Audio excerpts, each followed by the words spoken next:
لەو کاتەوەی فەرماندەی هێزەکانی قودسی سەر بە سوپای پازارانی ئێران قاسم سولەیمانی لەلایەن ئەمریکاوە لە عێراق کوژراوە، کۆمەڵێک کاردانەوەی بەدوادا هاتووە. پەرلەمانی عێراق ڕۆژی یەکشەمە دەنگیدا بۆ ئەوەی هێزە بیانیەکان کۆتایی بە ئەرکی شەڕی دژ بە داعش بهێنن و لە عێراق دەربچن. و هەر پاش ئەوەش سەرۆک ترامپ هەڕەشەی کرد ئەگەر هێزەکانی ئەمریکا لەو وڵاتە دەرچن ئەوە سزای سەختی ئابووری دەخرێتە سەر عێراق. بۆ تاوتوێکردنی ئەم بابەتە بەرنامەی کورد کۆنێکشن میواندارێتی بەڕێز دیار بەرواری ئەندامی پەرلەمانی عێراق دەکات. کاک دیار بەخێر بیت بۆ بەرنامەی کورد کۆنێکشن. وەکو دەزانین لەو دەنگدانەی پەرلەمانی عێراقدا کوردەکان بەشێک نەبوون، یاخوە هەروەها سونەکانیش بەشداریان لە دەنگدانەکەدا نەکرد. ئایا ئەم بڕیارە چەندێک ڕەوایی یاسایی یان سیاسی دەبێت؟ بله هەڵبەتە سپاس بە بەرنامەیەکی gelek giring و پرسیارێکی yani هەستیارە دوی دەمیدا تێتەکردنێ. ئەم هەمی زانین بەشداریە کوردا تایبەتی ناف پرۆسێسا سیاسی و حکومرانیە عێراق پشتی پرۆسێسا ئازادی 2003 سر بنمای توافقه یعنی واتە بنمای دموکراسی الوی وڵاتی سەر ئەساسی ڕێککەوتنە پێشوەختە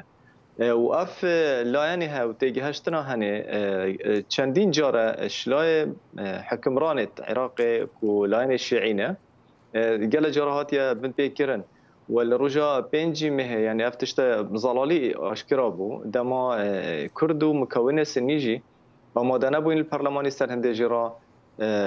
دەسەڵاتداریە و شیعیە نکات ناف پەرلەمانی ناف حکومەتێدا ئەو بڕیارە دەرئێ خستیە. یعنی ئەم هەمی زانین ئەبە ئێک شوان خاڵێت هەرە گرنگە نسبەتی وڵاتێک وەکی عێراقێک و ژمارەکە مەزنا پێک هاتیە تێدایە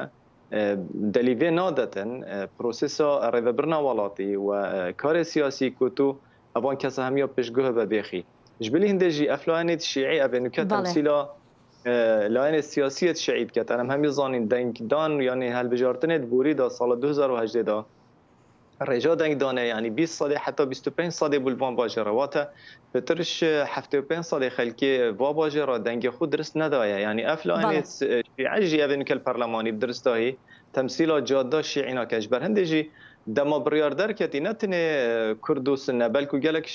ئەف کەسێ سەر جادا و خو پیشاندەرژی نەڕازی بوون الوێ بڕیارە هەنەیە چونکە ڕاستی بڕیارێک هەندێک عەجەلە تێدا بوو و تووڕاتی تێدا بوو و gelek سەر خۆ تێدا نەبوو ژبلی هەندێکی کاک دیار هەر وەکو ئاماژەم پێکرد لە سەرەتاشەوە هەر لە پاش دەرکردنی ئەو با بڵێن ئەو بڕیارە کاتێکە پەسەندکرا لەلایەن پەرلەمانەوە پاش ئەوە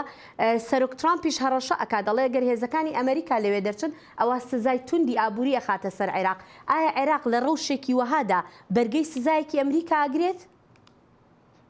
نەخێت زانی بابەت عێراق دەولەتێکی هەندێک بهێزنینە بنەمایەکی نەیە ئابووری و نه بنمایکی جواکی و نه بنمایکی سیاسی بدرسته بهز هیل دفره یعنی جدام ازراندن دولت عراقی دولتی که اساس و لوازه و استقرار تدا کم سال استقراری که درست تدا بوریه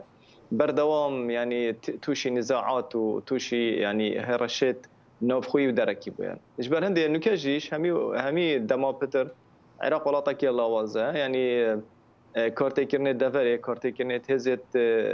بیانیجی و ناف داد ناف عراقی داد دیارنش بر هندجی هر بروک روشک آبوری خراب کفی دا برسینگا عراق بتابتی کو پترش نقطة صاد دهات عراق تن بترول و غازه هر يعني مطرسيا كوصل سر آبوری پیدا کرنه راستی يعني زیانت مازن دیتی داد چه بن عراق زراعت خوش دست دایا پیش سازی خوش دست دایا گشتیاری خوش دست دایا یبویا مجتمع تماما مجتمع استهلاکیش بر هندجی ابرو که بازار یعنی جی بازار دلاری و بهای دلاری کارتی که نکار راستا خود داد کردن جبر هندجی او مطرسیه راستی گلکش آبورناسا باز کن کاک دیار دوا پرسیارم دەمەوێت بکەم ئەوە لە کاتێکدا زۆربەی شارەزایان بیر لەوە ئەکەنەوە بەنەمانی قاسم سلێمانی کاریگەری ئێران ڕەنگە لە عێراقدا کەمتر بێتەوە پێت وایە ئەمە وابێت؟ اگر وابیتن یعنی مد زانی بریار پارلمانی تمام دیجی هنده بو یعنی حتی نه بس باسی هزت امریکی باسی هزت هف پیمانا کو بروک الجل حکمت عراقی الجل لشکر عراقی و هزت نافخویت عراقی شر رکخستنا کا تیروریت کن بروک یعنی برفنده چید کو ابجی العراقی دانمینی یعنی واتا استهداف نبستنه بو لاين امريكي بلکو بو حوالت امریکا جل دفره بون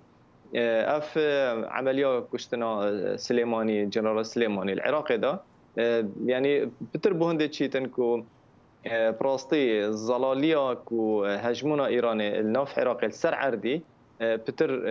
برچاو بيتون و ديار بيتن برانبري هند امريكا خو فكيشانا كيان جي حتى نشكا كيفا بتر زغط اعلامي وزغط ابوري سر عراق بكد بخاطر هندي بالانسي تاغيريتن بەڵێ دیار بەرواری ئەندامی پەرلەمانی عێراق فراکسیۆنی پارتی دیموکراتی کوردستان سپاس دەکەین بۆم دەرفەتە